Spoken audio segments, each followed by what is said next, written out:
দেখে মনে হবে লোকটা যেন আগুনের চুলার ভেতরেই ঢুকে পড়েছে, কিন্তু না, এভাবেই তৈরি হয় বিশ্বের অন্যতম জনপ্রিয় ঐতিহ্যবাহী রুটি লাভাশ ব্রেড। লাভাশ ব্রেডের উৎপত্তি আর্মেনিয়ায়, তবে তুরস্ক, ইরান, আজারবাইজান ও জর্জিয়া সহ পশ্চিম এশিয়ার অনেক দেশেই এই রুটি খুব জনপ্রিয়।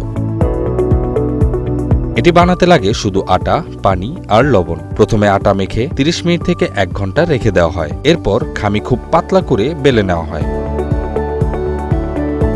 তারপর শুরু হয় সবচেয়ে মজার অংশ। কারিগর একটি বিশেষ কুশনের ওপর রুটিটি রেখে গরম তন্দুরের ভেতরের দেয়ালে আটকে দেন। বাইরে থেকে দেখলে মনে হয় তিনি যেন চুলার ভেতরেই ঢুকে গেছেন। তন্দুরের তাপমাত্রা অনেক বেশি হয়, মাত্র 30 থেকে 60 সেকেন্ডেই রুটিটি তৈরি হয়ে যায়।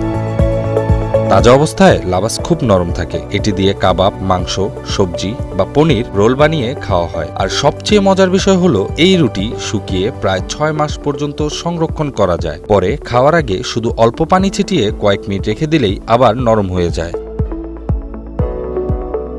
হাজার বছরের পুরনো এই রুটি আজও একই ঐতিহ্যে তৈরি হচ্ছে। আর সেই কারণেই লাভাশ ব্রেড শুধু একটি খাবার নয়, এটি একটি ইতিহাসও।